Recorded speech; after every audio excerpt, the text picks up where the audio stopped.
ఆమేన్.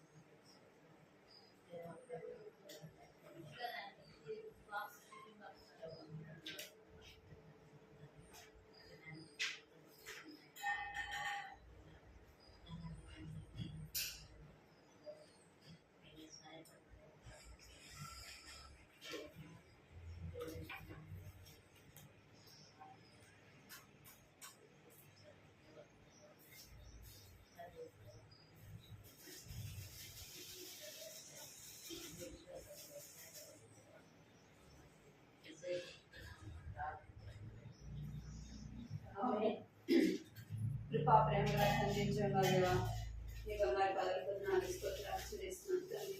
దేవా నమ్మకమైన దేవుడు నమ్మదగిన దేవుడు నన్ను ఎంతో స్తోత్రాలు చెల్లిస్తున్నాను తండ్రి. మారని మార్పులు దేవుడు ప్రభావాన్ని బట్టి నామని స్థుతిస్తూ జనపరుస్తున్నాను తండ్రి. దేవా నన్ను వర్తమాన గొప్ప కాలంలో దేవుడు నన్ను స్థుతిస్తూ ఆరాధిస్తూ పూజిస్తూ జనపరుస్తున్నాను తండ్రి. సజీవుడైన దేవుడు నన్ను ప్రభు మిమ్మల్ని కూడా నా తండ్రి సజీవులుగా కాపాడి నా తండ్రి నీ కృపలో మమ్మల్ని భద్రపరచడానికి మీకు ఎంతో చెల్లిస్తున్నాను తండ్రి. మా ఆత్మని క్రీస్తులు కూడా దేవుని యొక్క దాచి ఉంచిన తండ్రి బట్టి స్థుతిస్తూ గణపరుస్తున్నాను తండ్రి. ఎంతో మంది దినం చూడలేదు కానీ మమ్మల్ని అయితే ప్రభు నా తండ్రి దేవ ఎంతవరకు కూడా నీ కృపలో భద్రపరుస్తూ వచ్చినందుకే మీకు ఎంతో స్తోత్రాలు చెల్లిస్తున్నాను తండ్రి. అదే కాదు నా తండ్రి దేవాలయ శ్రేయ కూలికగా చేరావడానికి మీరు చెప్పిన కృపను బట్టి మీకు ఎంతో చెల్లిస్తున్నాను. దాన్ని బట్టి ఆంటీని బట్టి మీకు ఎంతో చెల్లిస్తున్నాను.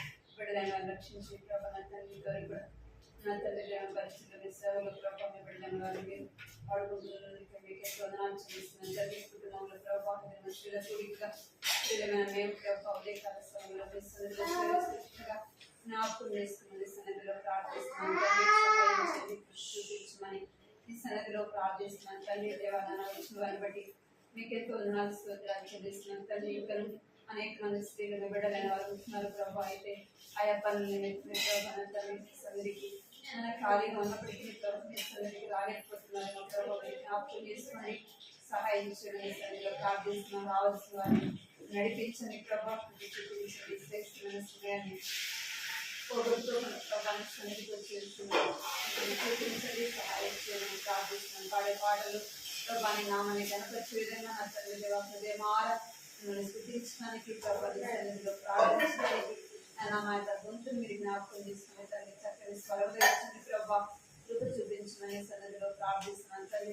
రాగలిగిన 10 గంటల సితారాతో మిమ్మల్ని స్థుతించిన వాడుగా ఉంటున్నాడు తల్లి. ఆ రీతిగా మిమ్మల్ని స్థుతించే విషయంలో కృప చూపించండి నాయన సహాయపడమని సన్నిధిలో ప్రార్థిస్తున్నాను. వాక్యం ద్వారా మాట్లాడండి నాయన కృప చూపించమని ప్రార్థిస్తుంది. సన్నిధిలో నిలబడుచున్నాను కూడా మీరు జ్ఞాపకం చేసుకునే తల్లి. బలహీనరాని ప్రభావ నాయన తండ్రి దేవగతనాలు ఎంతో బలహీనంగా ఉన్నప్పుడు ప్రభావ మీరు ఇచ్చిన ఆరోగ్యాన్ని బట్టి స్వస్థతను బట్టి వందనాలు చెల్లిస్తున్నాయి. శరీరంలో బలహీనతలన్నీ కూడా మీ స్వాధీనించుకోండి నన్ను మీ అదుపులో ఉంచుకోమని ప్రార్థిస్తున్నాను తండ్రి. సహాయించండి నాయన తండ్రి దేవకృప చూపించండి. మాకు చేరవచ్చిన మాతో మీరు మాట్లాడమని ప్రార్థిస్తున్నాను తండ్రి. సహాయించండి. ఆత్మహత్య సంగతులు చెరిగలవాడు వినుగాక సెలవిస్తారు తండ్రి. ఆత్మీయ చెవులు కలిగి ప్రభావ వినటానికి గ్రహించడానికి మా జీవితంలో ప్రభావ రీతిగా అనుభవించి నడుచుకునే విషయంలో మీ కృప చూపించమని ప్రార్థిస్తున్నాను. సహాయించండి. వాక్యం ద్వారా మీరు మాట్లాడండి, కృప చూపించండి. కొద్ది సమయం ప్రభావ సంఘక్షేమం కొరకే కుటుంబ క్షేమం కొరకే ప్రభావ అనేక రక్షణ కొరకే ప్రభావాన్ని సన్నిధిలో ప్రార్థించడానికి ప్రార్థన భారంగా ఇచ్చిందని ప్రార్థిస్తున్నాను తండ్రి. రోదన చేసి కనుగొని సరించినారు ప్రభావం తండ్రి. దేవ మేము కూడా రోధించే వారంగా ఉండటానికి సహాయం చేయ విషయాలు ప్రార్థించాలని మమ్మల్ని సిద్ధపరచండి, చూపించమని ప్రార్థిస్తున్నాను తండ్రి. దేవా కరెంట్ మీ స్వాధీనించిన బిడ్డలైన మీ స్వాధీనించుకోండి. మీ సమయం దీవెనకరంగా చిన్న వంట విషయంలో అన్నింటిలో కూడా మీరు చూపించమని ప్రభాన తండ్రి దేవాలన్న మీరే సహాయపడమని సాక్షి మీరు మాట్లాడండి, కృప చూపించమని ఈ సమయాన్ని మీ చేతులు అప్పగించుకుంటూ ప్రభానాన్ని నోటి కొరగా పడుతుంది. నా నోటి మీ మాటలు ఉంచుకోండి. వ్యర్థమైన మాటలు నా సొంత మాటలు ప్రభావ వాటిని దూరపరచండి, సహాయపడమని నా నోటి మీరు ప్రభావ మీ మాటలతో నింపి చూపించి మిగిలిన సమయం దీవెనకరంగా చేయాలని యేసు నామములో ప్రార్థిస్తున్నాం తండ్రి.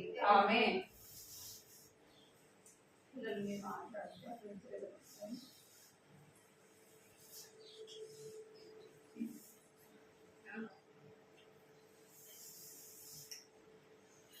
పాట పాడుతున్నాం.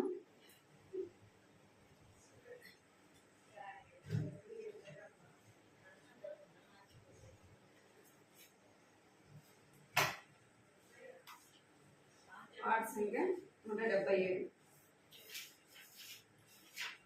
177 అన్ని పాటలు.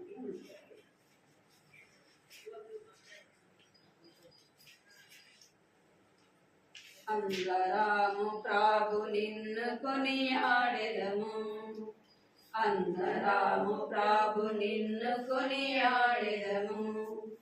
మహాత్ముడవు పరిశుద్ధుడవు, మహాత్ముడవు పరిశుద్ధుడవు, బలి అయితివి లోకమును రక్షించుటకు, బలి అయితివి లోకమును రక్షించుటకు. అందరము ప్రభు నిన్ను కొనియాడెదము, అందరము ప్రభు నిన్ను కొనియాడెదము. అపారము నీ బుద్ధి జ్ఞానమెంతయో, అపారము నీ బుద్ధి జ్ఞానమెంతయో, సమాతుండవైన నీదు శక్తి గొప్పది, సమాతుండవైన నీదు శక్తి గొప్పది. సర్వలోకము నీదు వశమందున్నది, సర్వలోకము నీదు వశమందున్నది. అందరము ప్రభు నిన్ను కొనియాడెదము, అందరము ప్రభు నిన్ను కొనియాడెదము. గొప్ప కార్యములు చేయు సర్వశక్తుడా, గొప్ప కార్యములు చేయు సర్వశక్తుడా, అద్భుతములు చేయు దేవ నీవే గరుడవు, అద్భుతములు చేయు దేవ నీవే గరుడవు. శత్రువులను అణచునట్టి విజయశాలివి, శత్రువులను అణచునట్టు విజయశాలివి. అందరము ప్రభు నిన్ను కొనియాడెదము, అందరము ప్రభు నిన్ను కొనియాడెదము.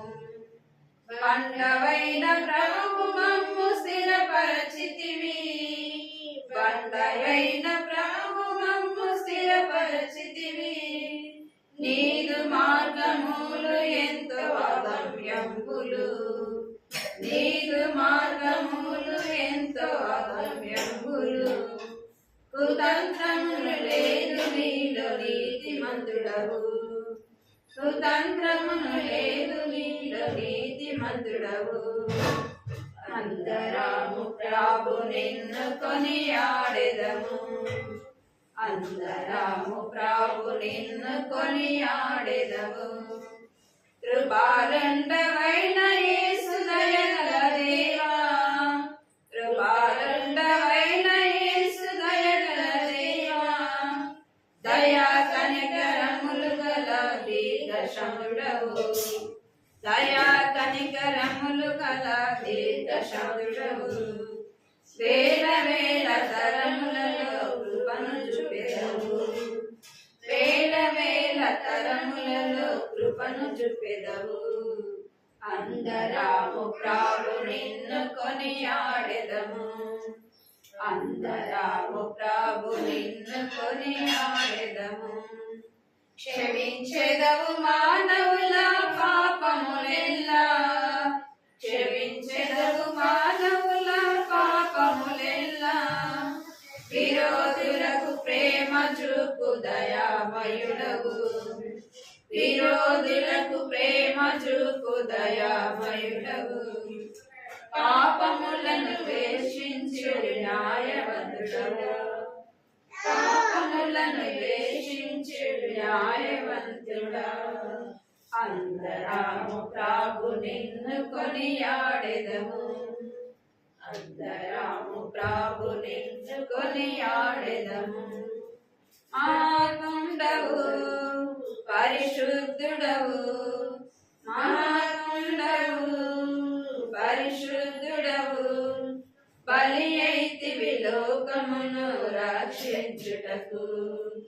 బలి అయితివి లోకమును రక్షించుటకు. అందరము ప్రభు నిన్ను కొనియాడెదము, అందరము ప్రభు నిన్ను కొనియాడెదము.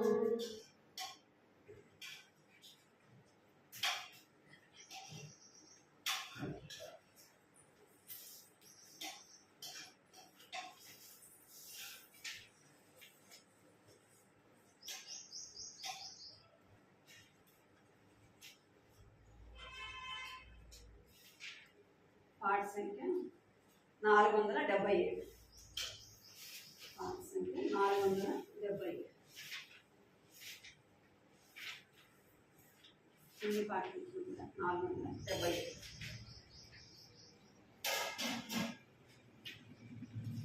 నీ స్వరము వినిపించు ప్రభువా, నీ దాసులాలకించు.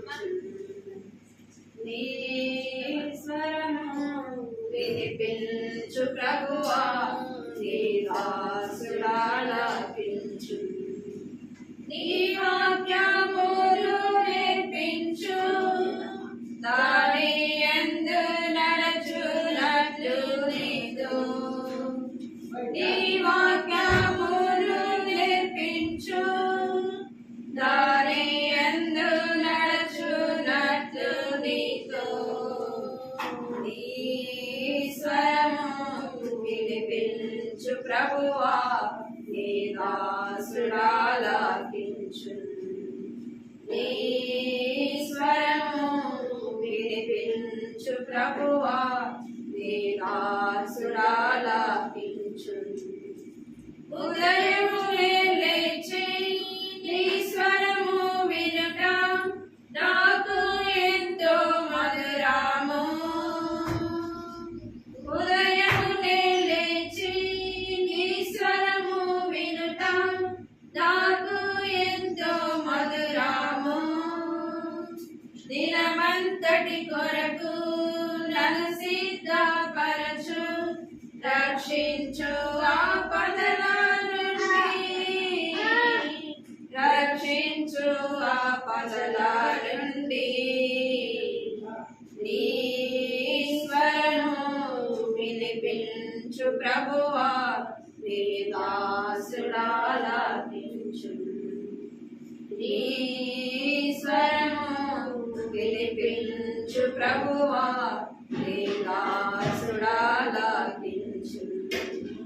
నీ వాక్యం చదివి నీ స్వరము వినుచు, నేను సరి చేసి కొందు. నీ వాక్యం చదివి నీ స్వరము వినుచు, నేను సరి చేసి కొందు. నీ మార్గములలో నడచునట్లుగా నేర్పించుము ఎల్లప్పుడూ, నేర్పించుము ఎల్లప్పుడూ. నీ స్వరము వినిపించు ప్రభువా, నీ దాసులాలకించు. నీ స్వరము వినిపించు ప్రభువా, నీ దాసులాలకించు. భయభీతులలో తుఫానులలో నీ స్వరము వినిపించుము.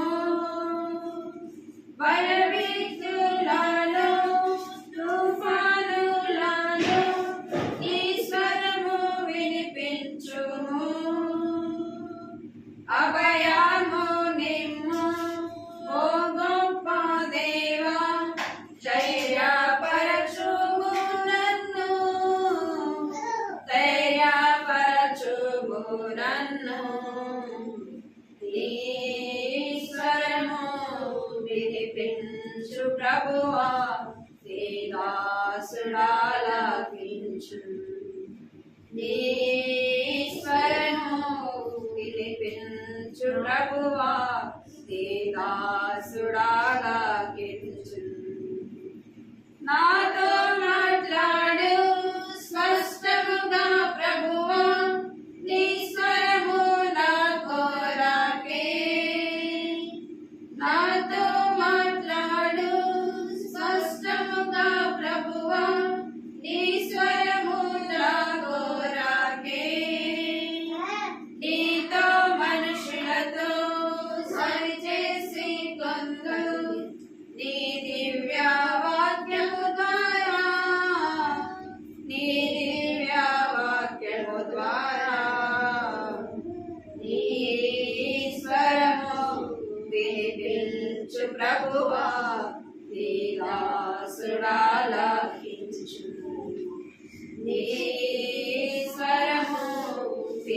వినిపించు ప్రభువా నీ దాసుడాలకించు.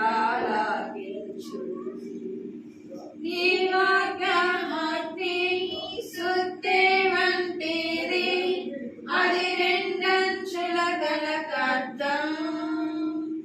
నీ వాక్యమగ్ని సుత్తి వంటిది, అది రెండంచుల గల ఖడ్గం. నీ వాక్యమేగా అద్భుతార్థం, నిజ స్వరూపమును చూపించు, నిజ స్వరూపమును చూపించు. నీ స్వరము వినిపించు ప్రభువా నీ దాసుడాలకించు. నీ స్వరము వినిపించు ప్రభువా నీ దాసుడాలకించు. నేర్చుకున్నాను నా శ్రమల ద్వారా నీ వాక్యమును ఎంతో. నేర్చుకున్నాను నా శ్రమల ద్వారా నీ వాక్యమును ఎంతో. నన్నుంచుము ప్రభువా నీ విశ్వాసతలో, నీ యందు నిలచునట్లుగా, నీ యందు నిలచునట్లుగా. నీ స్వరము వినిపించు ప్రభువా నీ దాసుడాలకించు. నీ స్వరము వినిపించు ప్రభువా నీ దాసుడాలకించు. నా హృదయములోని చెడు తలంపులను ఛేదించు నీ వాక్యము. నా హృదయములోని చెడు తలంపులను ఛేదించు నీ వాక్యము. నీ రూపమునకు మార్చును నన్ను, నీదు మహిమ కొరకేగా, నీదు మహిమ కొరకేగా. నీ స్వరము వినిపించు ప్రభువా నీ దాసుడాలకించు. నీ స్వరము వినిపించు ప్రభువా నీ దాసుడాలకించు. నీ వాక్యమును నేర్పించు, దాని యందు నడచునట్లు నీతో. నీ వాక్యమును నేర్పించు, దాని యందు నడచునట్లు నీతో. నీ స్వరము వినిపించు ప్రభువా నీ దాసుడాలకించు. నీ స్వరము వినిపించు ప్రభువా నీ దాసుడాలకించు.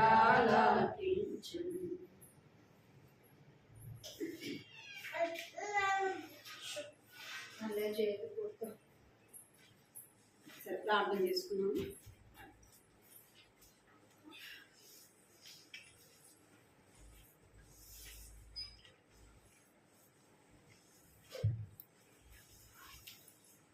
కృపా ప్రేమ తండ్రి, జీవముల దేవా, దివంగల పదకున్నాను స్తోత్రాలు చెల్లిస్తున్నాను తండ్రి. ద్వారా కూడా పాటల ద్వారా నీ నామాన్ని స్థుతించి విషయంలో ప్రభాన తండ్రి దేవా మీరు కోరుకున్నట్లుగా పెట్టాను. క్షమించండి, కనికరించండి ప్రభా, సహాయం చేయండి.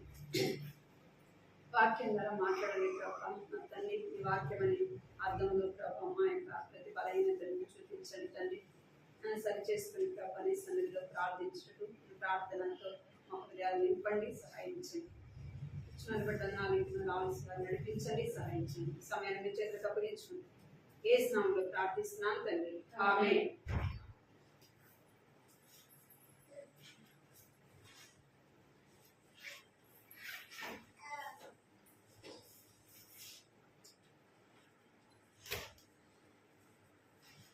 వాక్యం చదువుతాము.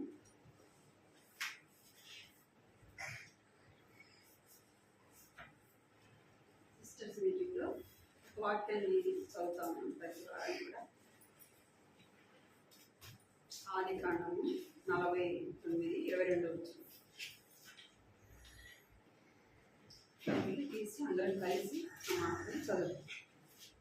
ఆదికాండము 49:22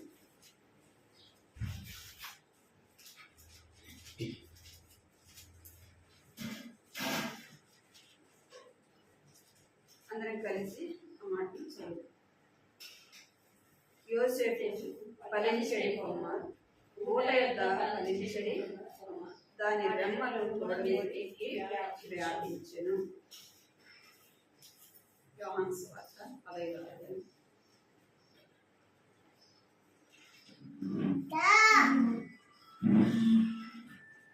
మొదటి వచ్చినప్పుడు నేను నిజమైన ద్రాక్షవల్లిని, నా తండ్రి వ్యవసాయకుడు. నాలో నేను ఆయన ఫలించడి తీగను మరి ఎక్కువగా ఫలింపవలన దాని పనికిరాని తీగలను తీసి పారవేయవచ్చు.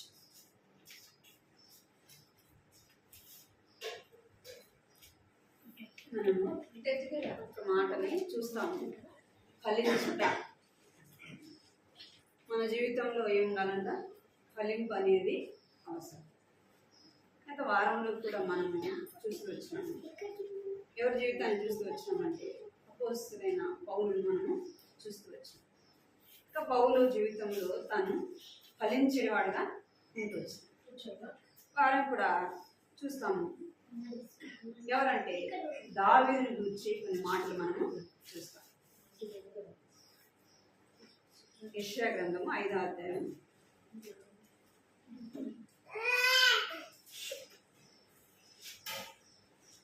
యెషయా గ్రంథము 5వ అధ్యాయంలో కొన్ని మాటలు చూద్దాం. 1-2 వచనాలు చదవండి. చదవండి. నా ప్రియుని గురించి పాడేదను వినుడి, అతని ద్రాక్ష తోటను బట్టి నాకు ఇష్టడైన వాడిని గురించి పాడేదను వినుడి. సత్వ భూమి గల కొండ మీద నా ప్రియునికి ఒక ద్రాక్ష తోట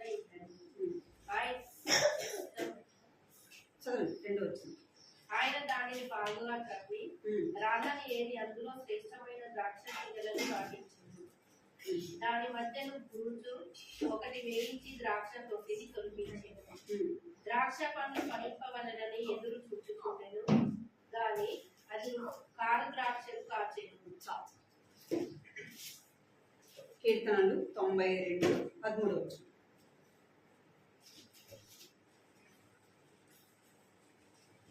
కీర్తనలు 92:13. ఎక్కువ మందిరంలో నాటబడిన వారే వారు మన దేవుని ఆవరణంలో వర్తిల్లు. నాకు ఆశ్చర్యదుర్గమైన ఎక్కువ ఏమంట? ఎక్కడ నాటబడినంట? యెహోవా మందిరములో నాటబడిన వారు వారు మన దేవుని మందిర ఆవరణంలో వర్ధిల్లేరు. ఇక్కడ యెషయా గ్రంథంలో కూడా ఆ మాటను మనము చూస్తూ వచ్చినాం. ఏమంట? నాటబడుట. దేన్ని నాటుతాము? చెట్టు రావాలంటే గింజను నాటుతాం కదా. ఏకంగా మొక్కని రాదు. ఏ దానికైనా ఏం కావాలి? గింజ అనేది ఉండాలి, అది వేయబడాలి. ఇక్కడ యెషయా గ్రంథంలో 5వ అధ్యాయం 2వ వచనంలో ఎక్కడ నాటబడిందంట? సత్తువ భూమిలో ఏం నాటబడింది? గింజ నాటబడుతూ వచ్చింది. ఇక్కడ కీర్తనలో ఏం రాయబడుతూ వచ్చింది? యెహోవా మందిరములో నాటబడినవాడు. మనలో ఏమి నాటబడాలా? ఇప్పుడు వాక్యం దేనికి సాదృశ్యము? విత్తనానికి సాదృశ్యంగా చూస్తున్నాం. భూమి అనేది మన హృదయానికి సాదృశ్యంగా చూస్తున్నాం.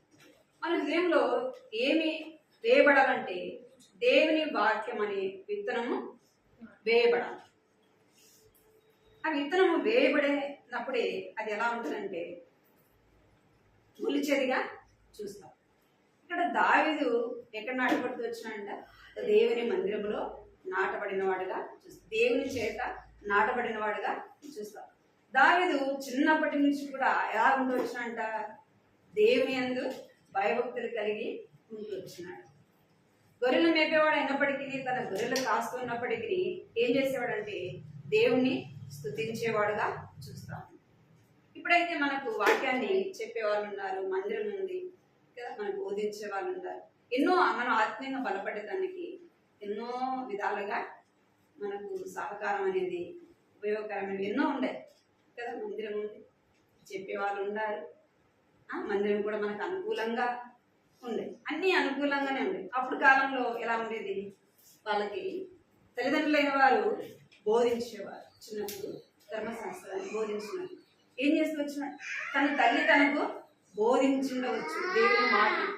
అందుకే చూస్తాము తిమోతి రాసిన పత్రికలో 2 తిమోతి 5వ వచనం, 2 తిమోతి 1వ అధ్యాయం 5వ వచనం చదువు. 2 తిమోతి 1వ అధ్యాయం 5వ వచనం. నా ప్రార్థనలు ఎడతెగక నిన్ను జ్ఞాపకం చేసుకుంటూ కన్నీళ్లను తలుచుకొని. 2 తిమోతి 1వ అధ్యాయం 5వ వచనం. అంటే 2-5 కలుపున్నాయి. నీ కన్నీళ్లను తలుచుకొని నాకు సంపూర్ణ ఆనందం కలుగుటకై నిన్ను చూడవలనని రేయింబగలు ఆపేక్షించుచు నీ అందున్న నిష్కపటమైన విశ్వాసమును జ్ఞాపకం చేసుకొని నా పితృాచార ప్రకారము నిర్మలమైన మనస్సాక్షితో నేను సేవించుచున్న దేవుని ఎడల కృతజ్ఞతలై ఉన్నాను. ఆ విశ్వాసం ఎదుట నీ అవ్వయైన లోయలోను నీ తల్లి అయిన యులికేలోను వసించెను. అది నీ యందు సహా వసించుచున్నదని నేను రూఢిగా నమ్ముచున్నాను. ఇక్కడ తిమోతికి తన అవ్వలో ఉన్న విశ్వాసము, తన తల్లిలో ఉన్న విశ్వాసము, తల్లి ఏం నేర్పించింది, దేవుని యొక్క మాటలు చెప్తూ వచ్చింది. సమూయేలు మనం చూసిన సమూయేలు కూడా ఏం చేస్తూ వచ్చినాడంట, చిన్ననాటి నుంచే దేవుని ఆవరణంలో పెరుగుతూ వచ్చినాడు. అంటే తన తల్లి వేయబడిన ఆ యొక్క చిన్నప్పుడు చెప్పిన మాటలు తను ఎక్కడ ఉంటూ వచ్చినాడు, పాలు విడిచిన వెంటనే దేవుని మందిరంలో ఉంటూ వచ్చినాడు. అందుకే బాలుడు నడవలసిన మార్గం వాడికి నేర్పించు, పెద్దవాడైనా వృద్ధుడైనా తొలగిపోడు అని. ఇక్కడ దావీదు కూడా చిన్నప్పుడు తల్లి తనకు నేర్పించింది. అందుకని చిన్న వయసు నుంచి ఏం చేసేవాడంటే దేవుణ్ణి ఎక్కువగా ప్రేమించేవాడుగా చూస్తాం. దేవుని గురించి ఆ యొక్క వాయిద్యాలు వాయించుకుంటూ ఏం చేసేవాడంటే పాటలు పాడుతూ వచ్చినాడు. అంటే చిన్ననాటి నుంచి కూడా దేవుని యొక్క వాక్యము తన హృదయంలో ఉంది. మనం కూడా ఏం చేయాలంటే మనం వర్ధిల్లే వారముగా, మనం ఫలించే వారముగా, దేవుని కొరకు మన జీవితం ఫలభరితమైనదిగా ఉండాలి అంటే ఏం చేయాలంట, యెహోషువ 1వ అధ్యాయం 8వ వచనం. యెహోషువ 1వ అధ్యాయం 8వ వచనం.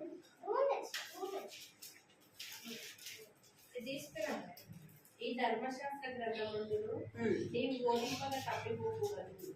దానిలో వ్రాయబడిన వాటన్నిటి ప్రకారము చేయుటకు నీవు జాగ్రత్త పడుతూ దివారాత్రం దాన్ని ధ్యానించిన ఎడల నీ మార్గంను వర్ధిల్ల చేసుకుని చక్కగా ప్రవర్తించడం. ఏమంట, దివారాత్రులు దాన్ని ధ్యానించిన ఎడల నీ మార్గమును వర్ధిల్ల చేసుకుని చక్కగా ప్రవర్తించడము. ఏదాన్ని, దేవుని వాక్యాన్ని దివారాత్రములు ఏం చేయాలంట, చదివే వారముగా, ధ్యానించే వారముగా దేవుని వాక్యాన్ని తలపోసుకుంటూ ఉండాలి. మన హృదయంలో ఏముండాలా, దేవుని వాక్యానికి స్థానం ఉండాలి. దేవుని వాక్యం చేత మన హృదయాన్ని సమృద్ధితో నింపుకోవాలి.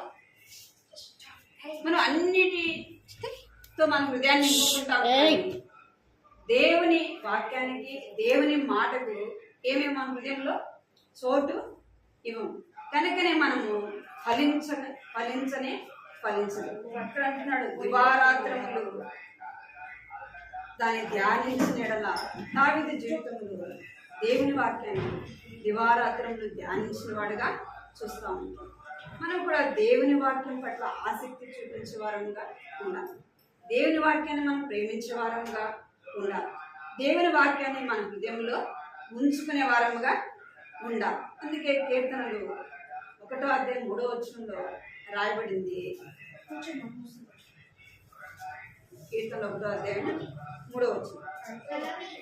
1వ అధ్యాయం 3వ వచనం. అతడు నీటి కాలువలను వివరం నాటబడినాయి. 2:3. ఎక్కువ ధర్మశాస్త్రములను ఆనందించు దివారాత్రులు దాన్ని ధ్యానించువాడు ధన్యుడు. అతడు నీటి కాలువలో వివరం నాటబడినది. ఆకు వాడక తన కాలువలు ఫలమిచ్చి చెట్టు అతడు చేయలేదంటే సఫలం. ఇక్కడ యెహోవా ధర్మశాస్త్రములను ఆనందించు దివారాత్రులను దాన్ని ధ్యానించువాడు ధన్యుడు. ఎవరు ధన్యుడు అంటారు? దేవుని వాక్యాన్ని యెహోవా ధర్మశాస్త్రములను ఆనందించు. దేవుని వాక్యాన్ని బట్టి మనం ఏం చేయాలంట? సంతోషించే వారముగా, ఆనందించే వారముగా ఉండాలి. దేవుని మందిరానికి వెళ్ళాలంటే మన హృదయం ఎంతో ఉప్పొంగేదిగా ఉండాలి. దేవుని వాక్యం పట్ల ఆసక్తి ఉంటే, దేవుని మందిరం పట్ల ఆసక్తి ఉంటే ఎట్లా ఉంటుంది? మన హృదయము సంతోషంగా గొంతులు వేసేదిగా ఉంటుంది. మందిరానికి వెళ్ళాలా, దేవుని మాటలు వినాలా అనే ఒక మనసు మనలో ఉంటే అది ఎంతో సంతోషకరమైనదిగా ఉంటుంది. అందుకే యెహోవా ధర్మశాస్త్రమునందు ఆనందించుచు దివారాత్రులను దాన్ని ధ్యానించువాడు ధన్యుడు.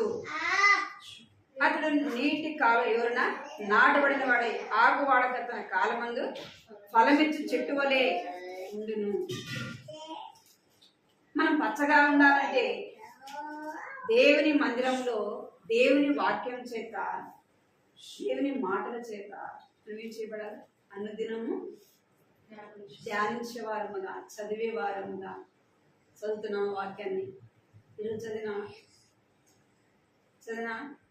ఎంతమంది ప్రార్థన చేసినారు? ఎంతమంది వాక్యం చదివినారు ఈరోజు? పిల్లలు కాదు, నేను ఎందుకు అడుగుతున్నానంటే ఏదో మిమ్మల్ని ప్రశ్నించాలని కాదు, కానీ దేవుని ఇక్కడ అంటున్నాడు కదా, దివారాత్రములు దాన్ని చదవాలా, ధ్యానించాలి. అప్పుడే అది మనకి క్షేమకరంగా, మన ఆత్మీయ జీవితానికి బలమైనదిగా ఉంటుంది. నీ మార్గమును వర్ధిల్ల చేసుకుంటూ చక్కని మార్గములో నడిచే వారముగా. దావీదు దేవుని మందిరంలో నాటబడిన వాడుగా ఉంటున్నాడు. దేవుని యొక్క ధర్మశాస్త్ర గ్రంథాన్ని దివారాత్రములు చదివేవాడుగా, ధ్యానించేవాడుగా మనము చూస్తాం. మన జీవితంలో కూడా దేవుని వాక్యాన్ని చదవాలి, ఆ వాక్యాన్ని మనము ధ్యానించాలి. ఏదో నామకార్థమైన భక్తి చదవాలా, ప్రార్థన చేయాలా. మనం వేసిన నామకార్థం క్రైస్తవులు ఏం చేస్తారు? ప్రార్థన చేసుకోవాలని తెలుసు కాబట్టి ఏం చేస్తారు? ఏదో మోకరించాలా, 2 మాటలు చేయాలి. వింటారు, విన్న వాక్యాన్ని సారంగా జీవిస్తారా అంటే జీవించాలి. ఏం చేస్తుంది? విన్న వాక్యం మన హృదయంలో ఆసక్తి రాకపోతే, వాక్యం పట్ల ఆసక్తి లేని వారంగా ఉంటే ఏం చేస్తాడంట? దుష్టుడు వచ్చి ఏం చేశాడు? మత్తయి సువార్త 13వ అధ్యాయం 19వ వచనం. మత్తయి సువార్త 13వ అధ్యాయం 19వ వచనం చదువు. అది 13, 19వ వచనం. మత్తయి సువార్త. ఎవడైనాను రాజ్యం గురించి 13వ అధ్యాయం 19వ వచనం. ఎవడైనాను రాజ్యమును గూర్చి వాక్యం విని గ్రహింపగలగగా దుష్టుడు వచ్చి వాడి హృదయంలో విత్తబడిన దాన్ని ఎత్తుకొని పోదు. త్రోవ ప్రక్కన విత్తబడిన వాడు చాలు. ఎవడైనాను రాజ్యమును గూర్చిన వాక్యమును విని గ్రహింపక ఉండగా, ఏమంట? విన్నాడు కానీ ఏం లేదు, గ్రహింపు లేదు. వాక్యం పట్ల ఆశ లేదు, ఆసక్తి లేదు. అందుకే దుష్టుడు వచ్చినాడు, ఏం చేసినాడు? ఎత్తుకొని పోయినాడు. అది వేయబడింది కానీ ఫలించిందా? ఫలించిందా? అది మొలవనే లేదు. దుష్టుడు ఏం చేసినాడు? ఎత్తుకొని పోయినాడు. అది ఎలా ఉంటుంది? నిష్ప్రయోజకరంగా ఉంటుంది. అంటే దేవుని వాక్యాన్ని వినడమే కాదు, ఏం చేయాలి? దాన్ని ధ్యానించే వారముగా ఉండాలి. దివారాత్రములు ధ్యానించువాడు ధన్యుడు. దివారాత్రములు మనం దేవుని వాక్యాన్ని చదవాలి, ఒకవేళ పనికి వెళ్ళినప్పటికీ ఏదైనా ఉద్యోగం చేస్తున్నప్పటికీ ఏం చేయాలి? ఉదయం లేచి దేవుని సన్నిధిలో ప్రార్థన చేసుకోవాలా, దేవుని వాక్యాలను చదవడానికి సమయము ఇవ్వాలి. దావీదు రాజు అయినప్పటికీ దేని ప్రేమించినాడు? దేవుని ఇంటిని ప్రేమించినాడు. రాజు కదా, రాజుకి తీరిక ఉంటుందా? దేవుని మందిరానికి వెళ్ళడానికి తీరిక ఉంటుందా? ప్రార్థించడానికి తీరిక ఉంటుందా? అంత సమయం ఉంటుందా? ఉండదు. అయినప్పటికీ ఏం చేస్తూ వచ్చినాడు? దేవుని పట్ల తనకున్న ఆశ, దేవుని ధర్మశాస్త్రం మీద ఉన్న తనకు ఆశ. అందుకే దావీదు దేవుని యొద్ద విచారించేవాడుగా చూస్తాం. అంటే దావీదులో ఏమైపడిందంట? దేవుని వాక్యము ఉంచుకున్నాడు. దేవుని వాక్యము తన హృదయంలో వేయబడింది. అది మొలచినదిగా మనం చూస్తా ఉన్నాం. ఇంకా కీర్తనలు 20 అధ్యాయం 10వ వచనం. కీర్తనలు 20 అధ్యాయం 22 అధ్యాయం 10వ వచనం.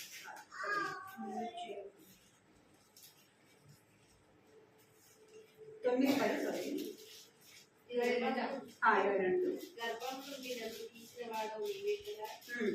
నేను నా తల్లి యొద్ద స్తబ్దపానం చేయుచుండగా నీవే కదా నాకు నమ్మిక పుట్టించితివి. గర్భవాసినైనది మొదలుకొని నాకు ఆధారం నీవే. నా తల్లి నన్ను కన్నది మొదలుకొని నా దేవుడు నీవే. ఏమంటా? దేవుని గురించి తను చెప్తా ఉన్నాడు. గర్భవాసిని మొదలుకొని నాకు ఆధారము నీవే కదా. నా తల్లి నన్ను కన్నది మొదలుకొని నా దేవుడవు నీవే కదా. అంటే దేవుని ఎంతగా ప్రేమిస్తున్నాడు, దేవుని వాక్యాన్ని తన హృదయంలో ఎంతగా ఉంచుకున్నాడు అనేది మనకు కనబడతాము. అంటే దేవుని వాక్యం, మన దేవుని ఇంటికి పోయినంత మాత్రాన, దేవుని వాక్యాన్ని విన్నంత మాత్రాన దేవునికి ఇష్టంగా మనము జీవిస్తున్నామని కాదు. ఎంత మాత్రం మన హృదయంలో దేవుని వాక్యానికి స్థానం ఉంది. ఎంత దేవుని వాక్యాన్ని చదువుతున్నాం, ఎంత సమయం దేవుని సన్నిధిలో మనం ప్రార్థన చేసేవారంగా దావీదు రాజు దేవుని మందిరంలో నాటబడిన వాడుగా చూస్తాం. దేవుని మందిరంలో నాటబడిన వాడుగా మనము చూస్తాం. మనం కూడా దేవుని చేత నాటబడాలి, దేవుని మందిరంలో నాటబడాలి. ఇంకా రెండోదిగా మనం చూస్తే మన ఆత్మీయ జీవితంలో మనం ఫలించడానికి ఏం చేయాలంట? పనికిరానివి తీసివేయాలి. అందుకే యోహాను సువార్తలో కూడా 1వ వచనం ఉంది. 15వ అధ్యాయం 1వ వచనం. నిజమైన ద్రాక్షావల్లిని. 2వ వచనం చదువు. నా తండ్రి వ్యవసాయకుడు, నాలో ఫలించని ప్రతి తీగను ఆయన తీసి పారవేయును. ఫలించు ప్రతి తీగ మరి ఎక్కువగా ఫలింపవలనని దానిలో పనికిరాని తీగలను తీసివేయును. ఇక్కడ ఏం చేయాలంటే పనికిరాని తీగలను తీసి పారవేయాలి. అదే యెషయా కూడా 5వ అధ్యాయం 2వ వచనం. యెషయా 5వ అధ్యాయం 2వ వచనం చదువు. ఆయన దానిని బాగా కప్పి రాళ్ళని ఏది అందులో శ్రేష్టమైన ద్రాక్ష తీగలను అర్పించును. దాని మధ్యన గురుచు ఒకటి వేయించి ద్రాక్ష తొట్టిని తొలగించాను. ఆయన దానిని బాగుగా తవ్వి రాళ్ళను ఏరి ఏం చేసినాడంట? దానిలో ఉన్న రాళ్ళను ఏరివేస్తూ వచ్చినాడు.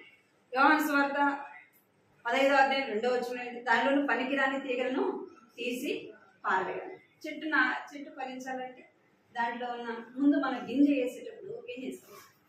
ఇక్కడ ఉంది ఆ మాట, ఆయన దానిని బాగుగా త్రవ్వి అందులో ఉన్న రాళ్ళను, అంటే దానిలో ఉన్న పనికిరానిదంతా కూడా ఏం చేశాడు?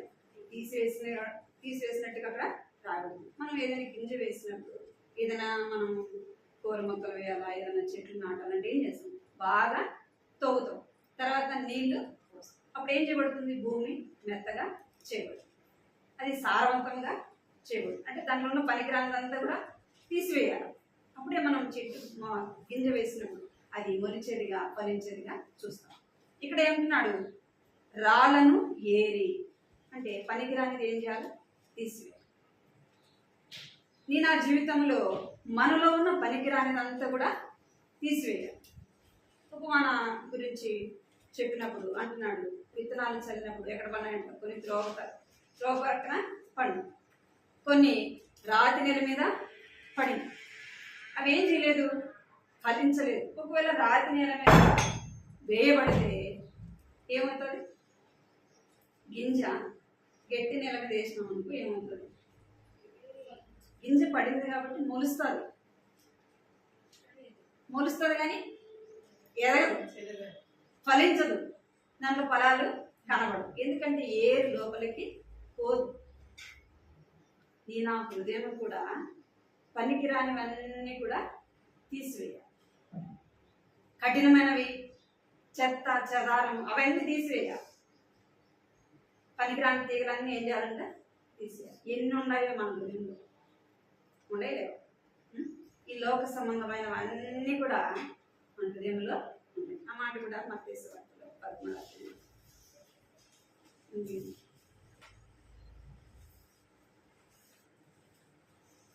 చదవండి. 20 వచనం నుంచి మత్తయి సువార్త 13 వచనం నుంచి.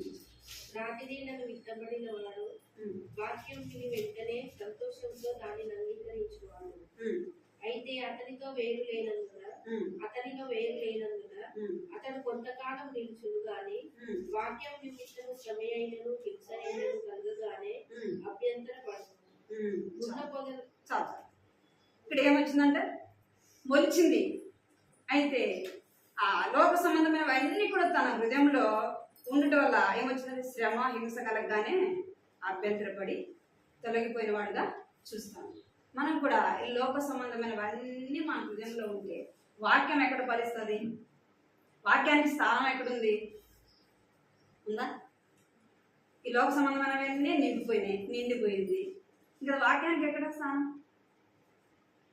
వాక్యం ఫలించాలా, మనం ఆత్మీయంగా దేవుని సన్నిధిలో ఎదగాల, దేవుని కొరకు ఇష్టకరంగా జీవించాలా, దేవునికి ఇష్టమైనది మనం చేయాలా అంటే ఏం చేయాలి? లోక సంబంధమైనవన్నీ కూడా తీసివేసుకోవాలి, తీసి పారవేయమంటాం కదా. ఏం చేయాలంటే లోక సంబంధమైనవన్నీ కూడా తీసి పారవేయాలి. ఈ లోక సంబంధమైనవన్నీ మనలో ఉంటే దేవుని వాక్యం మనలో ఉండదు. ఏదో దేవుని సన్నిధికి వెళ్తున్నాం తృప్తి కోసం, ఆదివారం కదా వెళ్ళాలి.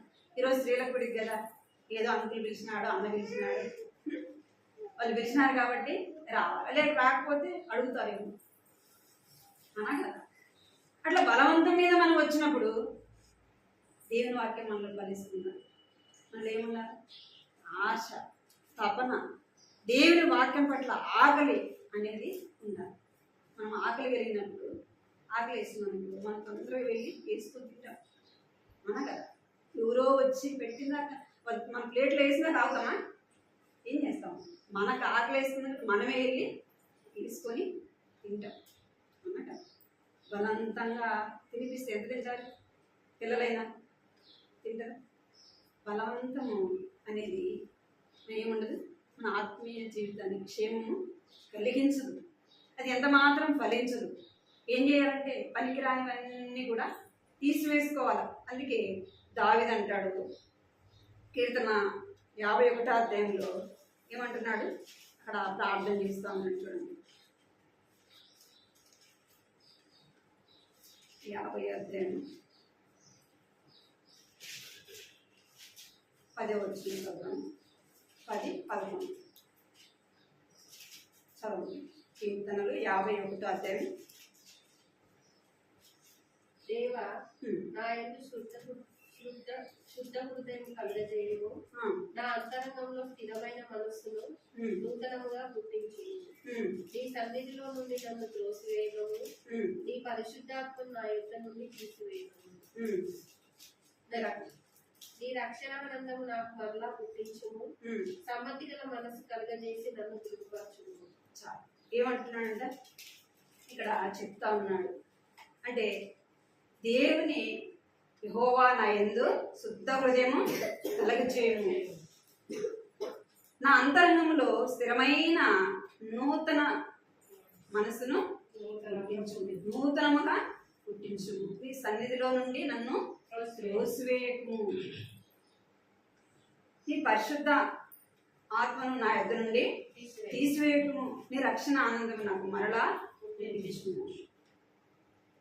అంటే తను దానిలో ఏం చేస్తున్నాడంటే పనికిరానివన్నీ కూడా ఏం చేస్తున్నాడంట తీసి పారవేస్తూ ఉన్నాడు. ప్రభా వీటన్నిటి వల్ల నేను నీ కొరకు నేను ఫలించలేకపోతున్నానేమో, నాలో ఉన్నవన్నీ కూడా తీసి పారవేయు, నాలో శుద్ధ హృదయము కలిగచేయు, నూతనమైన మనస్సు నాలో పుట్టించును, ఈ రక్షణ ఆనందం నాలో నుంచి తీసివేయద్దు.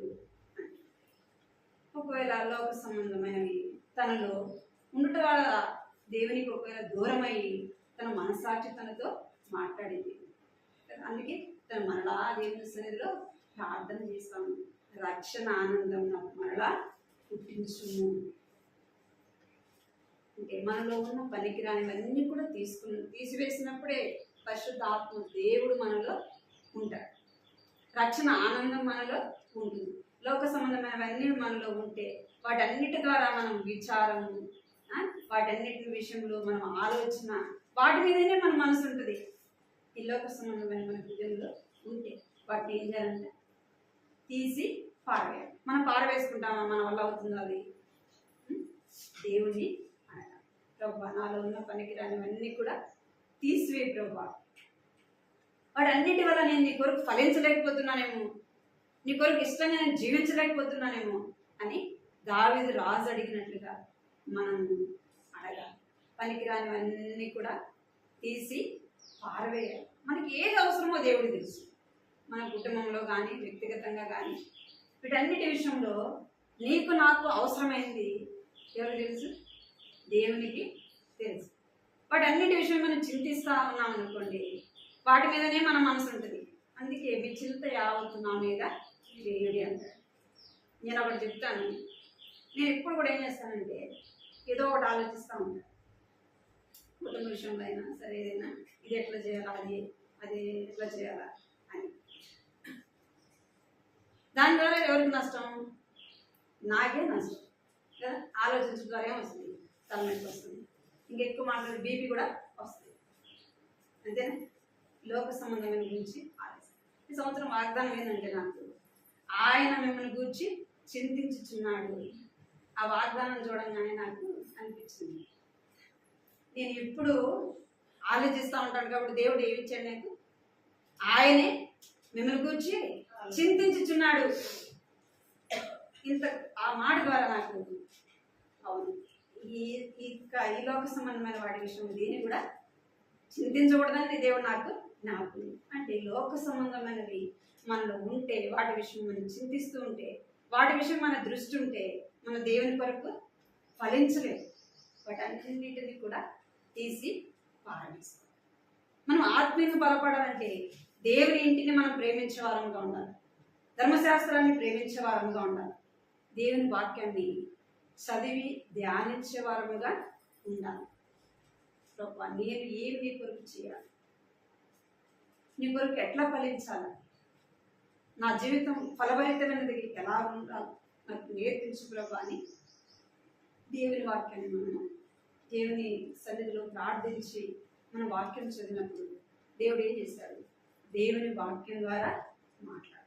మనలో ఉన్న పనికిరాని తీగలన్నీ కూడా ఆయన ఏం చేశాడు? తీసి పారవేశాడు. ప్రభా నీకు ఇష్టం లేనిది, అందుకే దావీదు రాజు అంటాడు, నా హృదయంలో నీకు ఆయాసకరమైనది ఏదైతే ఉందో వాటన్నిటి కూడా ఏం చేయమంటున్నాడు? తీసి పారవేయమంటాడు. మత్తయి సువార్తలో కూడా రాయబడింది కదా, దేవుని రాజ్యానికి ఏదైతే అడ్డంగా అభ్యంతరకరంగా ఉందో వాటన్నిటి ఏం చేయాలంటే తీసి పారవేయాలి. అంటే చేయి తీసేసేయండి, కాలు తీసేసేయండి అంటే ఇవన్నీ అభ్యంతరమే. మరి చేతులు కాలు అనేది తీసేస్తాం అంటే మన హృదయంలో ఉన్న పనికిరానివి తీసివేస్తాం. సత్తువ భూమిని మనం గింజ వేసినప్పుడు ఏదైతే తోవి దాంట్లో ఉన్న పనికిరాన్ని తీసివేస్తాము. దేవుని యొక్క వాక్యం ద్వారా మనలో ఉన్నవన్నీ కూడా తీసి పారాలి. అప్పుడే మనం ఫలించే వారంగా ఉండాలి. మూడవదిగా మనం చూస్తాము, బలపడాలా అంటే చూడండి, కీర్తనలు 119 అధ్యాయం 119, 148. కీర్తనలు 119 అధ్యాయం 148 వచ్చింది. నీవు ఇచ్చిన వాక్యం నేను ధ్యానించుటకై నా కన్నులు రాత్రి జాములు కాకముందే తెచ్చుకున్నాను. ఏమంటారు బట్టి నా మొర ఆలకించుము. యెహోవా నీ న్యాయవిధులను బట్టి నన్ను రక్షించు. చాలు. 133 వచ్చింది కదండి. అదే నీ వాక్యమును బట్టి నా అడుగులు స్థిరపరచు. ఏ పాపములు నన్ను ఏలనీయకు. చాలు. ఏమంట? నీ వాక్యమును బట్టి నా అడుగులను స్థిరపరచుము. మనం స్థిరపరచబడడానికి ఏది ఆధారము? దేవుని వాక్యమే మనల్ని స్థిరపరచుము. పాపం మనల్ని ఏలకుండా, అంటే లోక సంబంధమైనవి ఏవి కూడా మన మీద ఏలుబడి చేయకుండా ఉండాలంటే దేవుని వాక్యం మన హృదయంలో ఉండాలి. అందుకే అంటాడు 148 వచ్చి, నీవిచ్చిన వాక్యమును నేను ధ్యానించుటకు నా కళ్ళు నిద్రజామును కాకమండి. అంటే నిద్ర లేకమునిపే ఏమంటున్నట్ట? దేవుని వాక్యాన్ని ధ్యానించేవాడుగా ఉంటుంది. మూడోది, మనం ఆత్మీయంగా బలపడాలంటే ఏం చేయాలి? చెట్టు ఫలించేదిగా ఉండాలంటే ఒలిచింది, దానిలో ఉన్న పనికిరాని తీసేసినాము. ఇప్పుడు అది ఫలించాలంటే ఏం కావాలి? ఏం వేయాలి?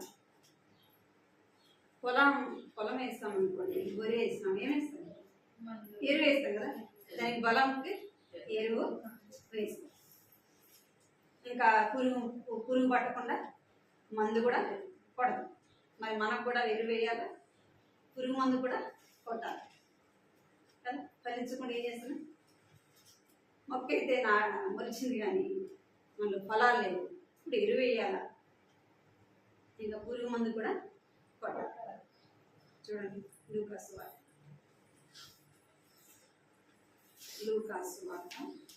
13వ అధ్యాయం 8వ వచనం.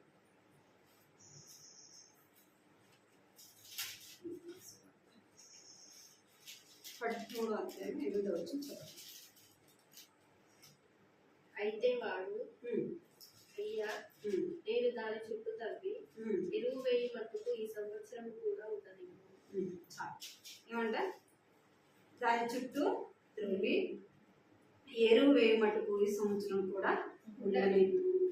ఎరువు వేయాలి. ఎరువు బలానికి అంటే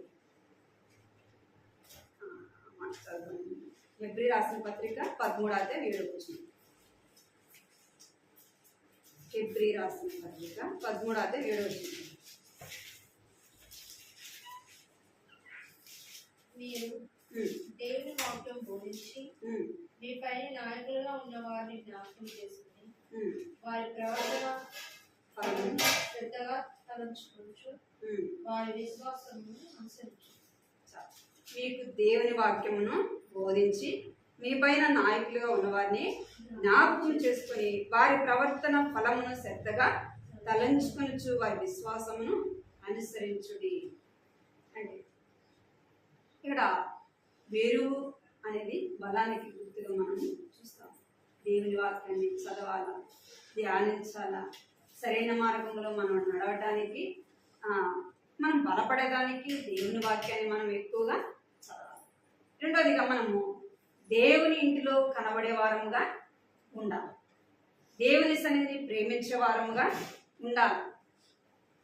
చెట్టు, అందుకే కీర్తన అంటాడు కదా, ఏమంట? నీటి కాలున ఎవరైనా నాటబడిన చెట్టు వలె, ఆకు వాడక తన కాలమందు ఫలమిచ్చు చెట్టు వలె మనము ఉండాలి. ఎక్కడ నాటబడాలా? నీరు ఉన్న దగ్గర నాటబడాలి. నీరు దేవుని వాక్యానికి సాదృశ్యంగా చూస్తాం అన్నది. మనము దేవుని మందిరానికి వచ్చినప్పుడు దేవుని వాక్యం ద్వారా ఏం చేయబడతాం? మనం బలపడే వారముగా చూస్తాం. దేవుని మందిరాన్ని ప్రేమించకుండా, దేవుని ఇంటికి రాకుండా, ఏదో ఆదివారం వచ్చినాం మళ్ళీ ఆదివారమే కనపడతాం దేవుని ఇంట్లో. మనం ఎంత బాధకరంగా అంటే, మీకు అది బాధగా ఉందా సంతోషంగా ఉందా? మాట్లాడదు చెప్పండి. ఆదివారం ఒక్కసారి వస్తే మీకు ఎట్లా అనిపిస్తుంది? తృప్తిగా ఉంటుందా? మరి ఎందుకు వారపుడికల్లో వారానికి ఒక్క మీటింగ్ కానీ ఎందుకు రాలేకపోతున్నారు? నేను అడిగినానని మీరు బాధపడదు. ఎందుకు రాలేకపోతున్నారు?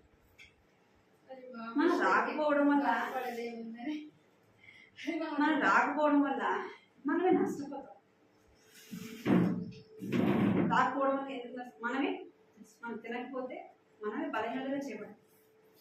వారపొడికలకు రాకపోతే మనం ఆత్మీయంగా దినదినం ఏమైపోతాం, బలహీనంగా చేయబడతాం. ఎట్లా మనం బలపడతాము, ఎట్లా దేవుని కొరకు మనం ఫలిస్తాము, ఎట్లా మనలో ఉన్నవి పనికిరానివి ఎట్లా బయటికి వెళ్తాయి. ఇది పనికిరాదు అని మనకు తెలుసా? తెలుస్తుందా? దేవుని వాక్యాన్ని చదివినప్పుడు, దేవుని వాక్యం విన్నప్పుడే ఇది చెడు, ఇది చేయకూడదు, ఇది వినకూడదు, ఇక్కడికి మనం వెళ్ళకూడదు అని తెలుస్తారు. మనం దేవుని ఇంటికి వెళ్ళకపోతే ఏదో ఆదివారం వచ్చినట్టు మనకి ఈరోజు చెప్పేవాడు ఎవరు, మనం బోధించేవాడు ఎవరు? మనము నష్టపోయే వారంలో ఎంత మాత్రం ఎదగం, ఎంత మాత్రం ఫలించం. పేరుకు మాత్రమే మనం ఎట్లా ఉంటామంట, క్రైస్తవులముగా, దేవుని బిడలముగా, ఏదో రక్షణ పొందినాం, బాప్తిసం తీసుకున్నాం, వచ్చినాం, పోయినాం. అంటే ఆత్మీయ బలము అనేది మనం ఎంత మాత్రం కూడా ఉండదు. ఏం చేయబడాలి? ఎరువు వేయబడాలి. అంటే దేవుని వాక్యాన్ని మనం చదువుతూ ధ్యానిస్తుంది. ఇంకా మనం ఆత్మీయంగా బలపడేదానికి ఇంకా ఏది అవసరము అంటే ఇక్కడ చూడాలి. మనం ఉదయం టిఫిన్ చేసినా, మధ్యాహ్నం తిన్నా, నైట్ తిన్నా, మధ్యలో తింటా ఉంటాం. ఏంటి? బలానికి తింటుంటాం. ఏంటంటే ఫ్రూట్స్ తింటే ఇంకా మనకు బ్లడ్ కావడానికి ఏవేవో తింటూ ఉంటాం. ఏంటి? బలం కోసం కదా. అసలు బలము ఉదయం టిఫిన్ చేస్తాం, మధ్యాహ్నం తింటాం, నైట్ తింటాం, మధ్యలో తింటాం. ఎందుకంటే ఇంకా కొంచెం బలం కావాలా, మనం పనులు చేసుకొని కొంచెం బలం కావాలి, అవునా కదా. ఈ బలం ఎలాంటిది ఏంటి? అక్కడ రాయబడింది కదా, ఎప్పుడు రాసిన మీ పైన నాయకులైన వారిని ఏం చేయాలి? జ్ఞాపకము చేసేది, వారి ప్రవర్తన శ్రద్ధగా తలంచుకోవాలి. అంటే వారు దేవుని కొరకు ఎలాగ జీవించినారు, వారు దేవుని ఎలాగ ప్రేమించినారు, దేవుని కొరకు వాళ్ళు ఏమి త్యాగం చేసుకున్నారు, వారి జీవిత చరిత్రని మనం ఏం చేసుకోవాలా? జ్ఞాపకము చేసుకోవాలి. ఎవరి జ్ఞాపకం చేసుకోవాలా? మనమైతే ఎంతో మంది భక్తులు ఉన్నారు. మనం జ్ఞాపకం చేసుకోవాల్సిన ఎవరు? భక్తి అందరూ జ్ఞాపకం చేసుకోవాలి. ఎవరికి జ్ఞాపకం చేసుకోవాలి? మనం దేవుడికి జ్ఞాపకం చేసుకుంటున్నాం, దేవుని వాక్యాన్ని చదువుతున్నాం, దేవుని వాక్యాన్ని ధ్యానిస్తున్నాం. ఇంకా కొంచెం బలం కావాలంటే దేవుని కొరకు జీవించిన వారిని, దేవుని కొరకు ఏమేమి త్యాగం చేశారో, దేవుని కొరకు ఏ రీతిగా లోకంలో ప్రయాసపడారో వారిని ఏం చేయాలంటే మనం జ్ఞాపకము చేసుకోవాలి. భగత్ సింగ్ గారి యొక్క జీవిత చరిత్రను మనం జ్ఞాపకం చేసుకోవాలి. చదివారా భగత్ సింగ్ గారి బుక్కులు ఎవరైనా? చదివినారా? భగత్ సింగ్ అంకుల్ సాక్ష్యం కానీ, ఆయన రాసిన బుక్కులు కానీ ఆయన తెలుసు, అంతే కదా. భగత్ సింగ్ అంకుల్ తెలుసు, అంతే కదా. ఆయన చరిత్ర తెలుసా? మరి ఆయన సాక్ష్యం తెలుసా? ఆయన దేవుని కొరకు ఎలా జీవించాడో తెలుసా? అనేక ఆత్మల కొరకు ఏ రీతిగా ప్రయాసపడో తెలుసా? ఎంతగా నశించిపోయి ఆత్మల కొరకు ప్రార్థన చేసాడో తెలుసా? మరి తెలియాలంటే ఏం చేయాలి? ఆయన గురించి, ఆయన దేవుని కొరకు ఏ రీతిగా ప్రయాసపడినాడు, ఆయన సాక్ష్యం కావచ్చు, అనేకమైన బుక్కులు రాసినాడు భగత్ సింగ్. అవి చదివినప్పుడు ఏమొస్తుంది? మనకు ఆత్మీయంగా పురికొల్పబడతాం, ఆత్మీయంగా బలపరచబడతాం. మనం ఏ రీతిగా ప్రార్థన చేయాలా, ఏ రీతిగా దేవుని పని చేయాలా, దేవుని కొరకు దేవునికి ఇష్టంగా మనం ఎలా జీవించాలనేది ఎప్పుడు తెలుస్తుంది? అలాంటి భక్తుల చరిత్రలు చదివినప్పుడు, వినినప్పుడు మనం వినాలంటే మనకి ఎవరు చెప్పాలి? మనకి ఎవరు చెప్తారు? ఆయన గురించి బాగా తెలిసిన వాళ్ళు ఉంటేనే చెప్తారు, తెలియని వాళ్ళు లేకపోతే ఎవరు చెప్తారు? కాబట్టి మనం చెప్పేవాళ్ళు లేరు. కాబట్టి ఏం చేయాలి? దేవుడు మనకు ఒక మార్గం చూపించారు. ఏ మార్గం? బుక్స్ రాశారు. ఎన్నో కొంటాం కదా మనము, విలువైనవి. డబ్బు ఉంది, బంగారం అనుకోండి, మంచి వస్త్రాలు ఉన్నాయనుకోండి, అవి ఎందుకైనా ఉపయోగపడతాయి. విలువైన వాళ్ళ బంగారం అంటే లోక సంబంధంగా ఏదైనా మనం ఆపదలో ఉన్నప్పుడు దాన్ని ఎక్కడానికి పెట్టేసి డబ్బు తెచ్చుకొని చూపించుకోండి, విలువైన చీర కొన్నాం అనుకోండి, మనకు బాగలేదు, దానివల్ల మనకు ఉపయోగం ఉంటుందా? ఉండదు కదా. అంటే వాటికి మనం అంత ఖరీదు పెట్టి పట్టుకుంటామే, అది ఎందుకు పనికిరాదు. కొన్ని రోజులు మనం వాడకపోతే అదే అయిపోతుంది, చంద్రాలు పడిపోతుంది, చీకు పడిపోతుంది. మనకు ఆత్మీయంగా ఉపయోగపడే బుక్స్ని మనము కొనాలి, చదవాలి. అది ఆత్మీయ జీవితానికి ఎంతో ఉపయోగపడుతుంది, మనకు ఉపయోగపడుతుంది, మనం ఇంకొకరికి ఉపయోగపడే వారంగా ఉంటాం. అప్పుడే మనం ఫలిస్తాం. దేవుని కొరకు మనం ఫలించాలంటే ఏం చేయాలి? ఎరువు వేయాలి. అంటే దేవుని వాక్యాన్ని మనము చదివే వారంగా ఉండాలి. భక్తులైన వారిని మనం జ్ఞాపకం చేసుకోవాలి. భక్తిమంతులు చరిత్ర, ఆయన సాక్ష్యం చదవండి, ఆయన రాసిన బుక్కులు కూడా చదవండి. అది మన ఆత్మీయ జీవితానికి ఎంతైనా మేలు క్షేమము ఉంటుంది. కొద్ది సమయంలో ఒక 10 నిమిషాలు సాక్ష్యం ప్రార్థన చేసుకుంటాం. ఈ మాటలు గుర్తుపెట్టుకోండి. మనం దావీదులాగా మనం ఫలించాలి అంటే దేవుని ఇంట్లో నాటబడాలి. రెండోది ఏం చేయబడాలా? మనలో ఉన్న పనికిరానివన్నీ కూడా తీసి పారేయాలి. ఇంకేమి ఇవ్వబడాలంటే, మూడోదిగా మనం బలపడాలంటే ఆత్మీయంగా ఎరువు వేయబడాలి. అంటే దేవుని వాక్యాన్ని చదవాలి. ఎక్కువ సమయం దేవుని వాక్యానికి మనము ప్రాధాన్యత ఇవ్వాలి. ఎక్కువ దేవుని వాక్యాన్ని చదవాలి. ఇంకా సమయం ఉన్నప్పుడు భక్తులైన వారిని, వారి యొక్క జీవిత చరిత్రను మనం చదివినప్పుడు మన భక్తిమంతుల యొక్క ఆయన సాక్ష్యము, ఆయన దేవుని కొరకు ఏమి త్యాగం చేశాడు, ఏం వదిలిపెట్టుకున్నాడు, ఎలాగ దేవుని కొరకు జీవించాడంటే ఆయన బుక్లు ఎన్నో ఉంటాయి.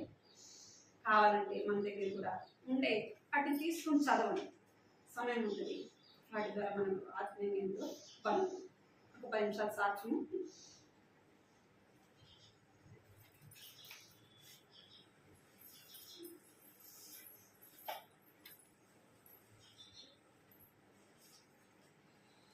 కొంచెం చెప్తాను. 10 నిమిషాలు.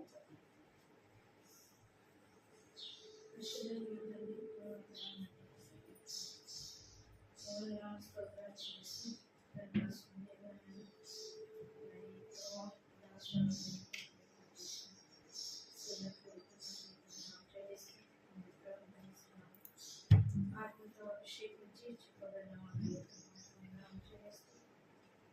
ఏమైతే చేసుకొని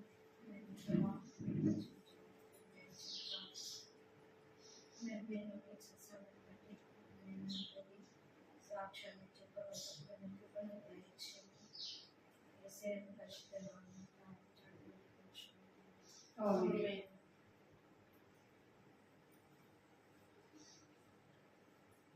చిన్నగా చెప్తాను, తర్వాత ఎక్కడ మళ్ళీ చెప్తాను.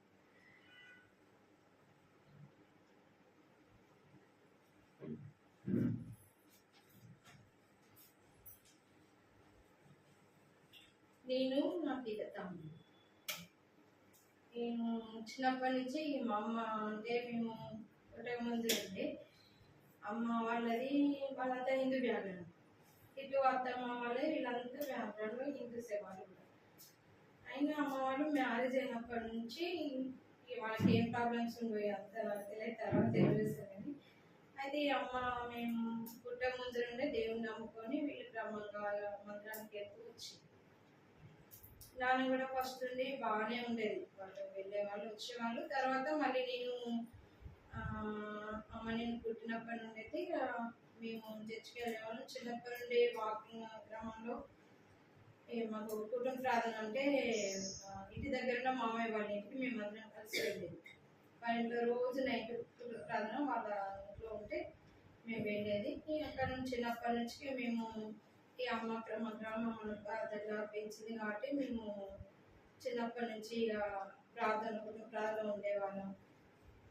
చిన్న చిన్న ప్రార్థన నేర్పిస్తూ వచ్చింది. అట్లా ప్రార్థన తీసుకొని చిన్ననాటి నుండి క్రమంగా పెరుగుతూ వచ్చినాము. నాకు ఇది వచ్చి చిన్నప్పటి నుండి నాకు అంత గుర్తు లేదు, కాకపోతే మేమైతే స్కూల్కి వెళ్ళి వచ్చేది. నాకు ఎప్పుడంటే కాలేజీకి వెళ్ళినప్పటి నుంచి కొంచెం అంత గుర్తులేదు అనమాట. అప్పటి నుండి అయితే ఇక మేము ఇట్లా స్కూల్కు అని కాలేజ్ కానీ వెళ్ళి వచ్చేది, రోజు ప్రార్థన చేసుకునే వాళ్ళము. ఒక 2-3 పాటలు పాడుకునేది, ప్రార్థన చేసుకుని వాక్యం చదువుకునేది. ఇక నాకు చిన్న వాళ్ళం కాబట్టి మనకు వాక్యము అంతా నాకు వాక్యం చదివించాలంటే కాదు, కానీ అమ్మ చెప్పిన దాన్ని బట్టి మనం అట్లే నడుచుకుంటే మేము వచ్చేదన్నమాట. ఇక అయితే ఇక తర్వాత హైదరాబాద్ స్కూల్లో హై స్కూల్లో అయిపోయింది, కాలేజీలో ఇలా స్టడీలో కూడా దేవుడు నాకు ఏంటంటే కొంచెం ఎగ్జామ్స్ అప్పుడు కొంచెం భయం అనిపించింది, సబ్జెక్టు కొంచెం తక్కువ అనిపించేది. ఏది మ్యాథ్స్, ఇంగ్లీష్ వాటి అన్ని సబ్జెక్టులు మంచిగా చదివేది, కానీ అందులో మార్క్స్ తక్కువ వచ్చేది. అయితే నేను ప్రార్థన చేసుకుంటూ వచ్చినాను. ఇక నాకు కొన్ని మార్క్స్ తక్కువ వచ్చి 10th ఒకసారి నేను ఫెయిల్ అయ్యాను. మళ్ళీ తర్వాత మళ్ళీ ఎగ్జామ్ ప్రిపేర్ అయ్యి మళ్ళీ కట్టాను, దేవుని దయలో పాస్ అయ్యాను. ఇది ఇంటర్మీడియట్లో నాకు ఇంటర్ చేయలేదు, కానీ ఏంటంటే వొకేషనల్ ట్రైనింగ్ అని ఉండేది అనమాట. 10th+2 దీంతో ఏంటంటే ఇంటర్ బైపీసీ చదివే వాళ్ళు చేయొచ్చు, కానీ ఇంటర్తో లేదు. ఏంటంటే 10th పాస్ అయ్యే వాళ్ళకి వొకేషనల్ అట్లా పెట్టేసి అది ట్రైనింగ్లో చదవాలంటే 2 years ఉండేది. అప్పుడు నాకు అంత తెలియకపోయేది, కానీ తమ్ముడు ఏం చేసిండంటే, మా పెద్ద తమ్ముడు వరప్రసాద్ అని, అక్క మరి అందరూ ఇట్లా చదువుతున్నారు, మరి తొందరగా జాబ్ అయితే వస్తుంది మరి అంటే, సరే నువ్వు అప్లై చేయమని చెప్తే దేవుని దయ వల్ల అందులో నేను వెళ్ళి కాలేజ్లో జాయిన్ అయినాను. ఫస్ట్ ఇయర్, సెకండ్ ఇయర్ అట్లా దేవుని దయ వల్ల 2 yearsలో కంప్లీట్ అయిపోయింది. మళ్ళీ ఏం చేసినాను, ప్రార్థన చేసి ఏంటంటే మన మార్క్స్ని బట్టి అన్ని ఇట్లా క్లాస్ని దాన్ని బట్టి ఏంటంటే నాకు బీసీ ఓబీసీ దాంట్లో నాకు అట్లా సరిపోయాను. హైదరాబాద్లో నేను అప్లై చేసుకుంటే హైదరాబాద్లో దాంట్లో నాకు సీట్ వచ్చింది. ఇక దేవుని కృప అనుకొని మేము ప్రార్థన చేసుకుని సరే అక్కడికి వెళ్ళిపోయాను. అక్కడికి వెళ్ళినప్పుడు మేము ముగ్గురం ఉంటే, అప్పుడు మా ముగ్గురికి పెద్ద తమ్ముడికి దేవుని వల్ల మా ప్రార్థన వల్ల దేవుని బిడ్డలందరూ ప్రార్థించిన దాన్ని బట్టి మా ముగ్గురికి ఎందుకంటే నాకు గవర్నమెంట్ సీట్ వచ్చింది, పెద్ద తమ్ముడికి గవర్నమెంట్ సీట్ వచ్చింది. ఆయన కూడా అప్పుడు 10th ఇంటర్ డిగ్రీ, తమ్ముడు కూడా కొంచెం వీక్ అయినప్పుడు అమ్మాయి ప్రార్థన దయ వల్ల దేవుని దయ వల్ల ఇక అట్లా దేవుడు మంచిగా తమ్ముడు కూడా మంచి ఆరోగ్యం ఇచ్చి బలపరిచి తమ్ముడు కూడా వాళ్ళ స్టడీలలో కూడా దేవుడు ఎంత కొంచెం మేలు సాయం చేసింది, పాస్ అయ్యాను. తర్వాత నా విషయంలోనైతే ఇక నేను సరే అక్కడికి వెళ్ళాను, సీట్ వచ్చిందని అక్కడికి వెళ్ళిన తర్వాత ఇక ప్రార్థన చేసుకునేది. సండే మాత్రం కంపల్సరీ మాకు డ్యూటీస్ ఉంటాయి, ప్లస్ మళ్ళీ ఏంటంటే స్టడీ ఉంటుంది. ఏదైనా ఆఫ్ ఉంటే ఆఫ్ పెట్టుకొని మేము మందిరానికి వెళ్ళేది. అక్కడ డ్యూటీస్ టైంలో కూడా సండే రోజు కూడా డ్యూటీస్ ఉంటే ఆ టైమింగ్స్ని బట్టి నేను మందిరానికి వెళ్ళేది. ఎందుకంటే మా అమ్మ చిన్ననాటి నుండి చెప్పిన దాన్ని బట్టి ఇక మనం ప్రార్థనలో కంపల్సరీ ఇంటి మేము చాలా ప్రార్థన చేసుకోవాలంటే ప్రార్థన చేసుకునేది. ఈ ఆదివారం కూడా తప్పకుండా మనం మందిరానికి పోవాలి, మన దేవుని సన్నిధిని దేవుని ఇంటిని మారవద్దు అని మేము అట్లా కాలేజ్ ట్రైనింగ్లో కూడా నేను కూడా అక్కడికి వెళ్ళి ఆదివారం రోజు కంపల్సరీ అక్కడికి వెళ్ళి ఇక్కడ మన కోటిలో మన ఎబ్రన్ చర్చ్ ఉంటుంది, అక్కడనే వెళ్ళేదన్నమాట. ముషిరాబాద్ అక్కడికి వెళ్ళి వాక్యం విని చేసి సెకండ్ మెసేజ్ వరకు మళ్ళీ కంప్లీట్ చేసుకొని మళ్ళీ నాకు డ్యూ టైం అవుతుందని వచ్చేసేది. అట్లా సందేశ్ వెళ్ళేది వచ్చేది, వాక్యాన్ని వినేది. ఇక దేవుని దయ వల్ల నాకు 4 yearsలో నాకు ట్రైనింగ్ కంప్లీట్ అయిపోయింది దేవుని దయ వల్ల. ఇక వచ్చేసినాము. ఇక మ్యారేజ్ విషయంలోనైతే మేము ప్రార్థిస్తూ వచ్చిందనమాట. ఎందుకంటే లోకంలో ఉన్నాం కాబట్టి మనము ఇంట్లో వాళ్ళకంటే లోకస్తులకే బాగా బాగుంటుంది. ఎందుకంటే అమ్మాయి ఉంది కదా, మ్యారేజ్ చేయాలి, ఏం చేయట్లేదు, చూడట్లేదు, ఎక్కడికి వెళ్ళని అందరూ అనేవాళ్ళు. అంటే అమ్మ కూడా బాధపడేది, ఇలా అంటున్నారు కదా, నాకు పాప మరి మేము పెద్దామే కదా ఇంటికి, 2 మగ పిల్లగాళ్ళు ఇట్లా చేయాలి అని చెప్పేసి అంటే ఇక ప్రార్థిస్తూ వచ్చేదమ్మ. అమ్మ కూడా ఎక్కడికి వెళ్ళిపోయేది. మా అమ్మ మా కోసం ఏంటంటే ప్రొద్దున ఆమె ఏం చేసేది, యోగ కదా లేచి ప్రార్థన చేసినట్టు మీ చిన్నప్పుడు మేము చూసేది ఇలా కొంచెం అవగాహన ఉంది. ఏంటంటే మా అమ్మ 3 గంటల టైంలో లేచి ప్రార్థించేది. మేము టాలికని లేచినప్పుడు చూస్తే ప్రార్థన చేసేది, ఏడ్చుకుంటూ ప్రార్థన చేసేది. ఏంది మా అమ్మ అట్లా చేస్తుంది అని అనుకునేది, ప్రార్థన చేసుకొని చూసేది, పడుకునేది. తర్వాత ఇక మా అమ్మ అనేది చెప్పేది వచ్చేదన్నమాట. మేము మీ కొరకే ప్రార్థిస్తూ వచ్చినా మీరు దైవ క్రమంలో ఇట్లా ఉండాలి, ఎక్కడ ఉన్నాను దేవుని బిడ్డలుగా సాక్షులుగా మీరు జీవించాలి అని చెప్పేది. ఎందుకంటే మీరు స్నేహితుల మధ్య ఉన్నప్పటికీ మీరు వాళ్ళు ఎట్లా చేస్తున్నారని మనం అట్లా చేస్తూ ఉండొద్దు, మన దైవక్రమంలో ఉండేవాళ్ళం కాబట్టి దేవునికి మంచి ఘనత నామదేవాలి అని చెప్పి మమ్మల్ని చెప్తూ వచ్చింది.